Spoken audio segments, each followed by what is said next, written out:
Hello friends, आज हम लोग देखेंगे ट्रेड फिनेंस का चैप्टर 2.2 जो कि है मोड्स ऑफ इंटरनेशनल ट्रेड के ऊपर।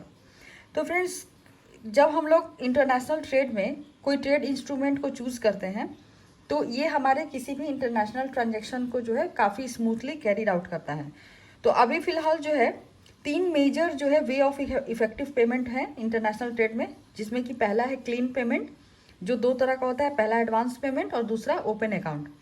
दूसरा है बिल फॉर कलेक्शन और तीसरा है डॉक्यूमेंट्री क्रेडिट। तो सबसे पहले हम लोग क्लीन पेमेंट देखते हैं।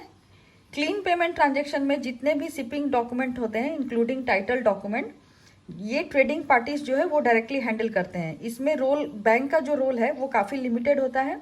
अभी जो 2 तरह के क्लीन पेमेंट हैं वो, जिसमें पहला है एडवांस पेमेंट। एडवांस पेमेंट में एक्सपोर्टर जो है वो गुड्स को शिप करता है after receiving payment from the importer, यानी कि इसमें पेमेंट पहले होती है, इसीलिए इसको एडवांस पेमेंट कहते हैं। इम्पोर्टर जो है पहले एक्सपोर्टर को पेमेंट भेज देता है, उसके बाद एक्सपोर्टर जो है वो गुड्स को शिप करता है।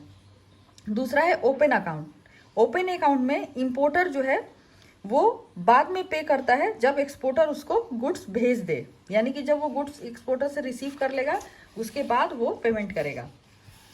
फिर है bill for collection. Bill for collection में एक्सपोर्टर जो है entrust the handling of commercial and often financial documents to banks and gives the banks instruction concerning the release of this document to the importer, यानी कि exporter जो है इसमें bank को involve करेगा कमर्शियल और फिनेंशियल डॉक्यूमेंट के लिए, और बैंक को ये इंस्ट्रक्शन देगा कि जो भी रिलेटेड डॉक्यूमेंट्स हैं वो इंपोर्टर को रिलीज करे। अभी नॉर्मली 2 तरह के डॉक्यूमेंट्री कलेक्शन होते हैं, जिसमें पहला है डॉक्यूमेंट्स अगेंस्ट पेमेंट। इसमें क्या होता है कि डॉक्यूमेंट जो है इंपोर्टर को जब वो पेमेंट करेगा तभी रिलीज किया जाएगा। दूसरा है डॉक्यूमेंट्स अगेंस्ट एक्सेप्टेंस, यानी कि इसमें डॉक्यूमेंट इंपोर्टर जब ड्राफ्ट को एक्सेप्ट करेगा उसके बाद उसको कुछ टाइम मिलता है पेमेंट करने के लिए, तो इसी को हम लोग डॉक्यूमेंट अगेंस्ट एक्सेप्टेंस कहते हैं। नेक्स्ट है डॉक्यूमेंट्री क्रेडिट। डॉक्यूमेंट्री क्रेडिट को हम लोग लेटर ऑफ क्रेडिट के नाम से भी जाते हैं। ये एक लेटर अंडरटेकिंग होता है जो कि इंपोर्टर का बैंक जो होता है वो देता है, जिसको कि हम लोग इशूइंग बैंक भी कहते हैं, on behalf of its customer, यानी कि जो इंपोर्टर है उसके बिहाफ में वो इसको इशू करेगा। और इसमें एक प्रॉमिस रहता है कि जो भी पेमेंट जो है एक्सपोर्टर के फेवर में किया जाएगा with in a prescribe time limit and against stipulated documents and conditions. जो भी डॉक्यूमेंट और कंडीशन है एक्सपोर्टर जब उसको प्रेजेंट करेगा with in prescribe time limit, तो उसको पेमेंट जो है वो कर दिया जाएगा। तो अभी कई तरह के लेटर ऑफ क्रेडिट होते हैं depending upon the nature and function of the credit. तो यहाँ पे कुछ जो है ब्रीफली डिस्क्राइब किया गया है, जिसमें सबसे पहला है revocable and irrevocable letter of credit. Revocable letter of credit जो है वो कभी भी रिवोक्ड या कैंसिल किया जा सकता है without the consent of the exporter, यानी कि एक्सपोर्टर के कंसेंट के बिना इसको रिवोक या कैंसिल किया जा सकता है। अकॉर्डिंग टू यूसीपी 600 जो भी एलसीज होते हैं वो इररिवोकेबल होते हैं, क्योंकि इररिवोकेबल लेटर ऑफ क्रेडिट जो होता है वो सारे पार्टीज के कंसेंट के बिना, उसमें एक्सपोर्टर भी इंक्लूड होगा, वो मॉडिफाई, अमेंडेड या कैंसिल नहीं किया जा सकता है। दूसरा है sight and term letter of credit, जो हमने पहले देखा friends, DAP and documents against acceptance, ये वही है। इसमें क्या है कि पेमेंट जो है वो जब डॉक्यूमेंट्स प्रेजेंट किया जाएगा तब कर दिया जाए, तो ऐसे लेटर ऑफ क्रेडिट को हम लोग साइट लेटर ऑफ क्रेडिट कहते हैं।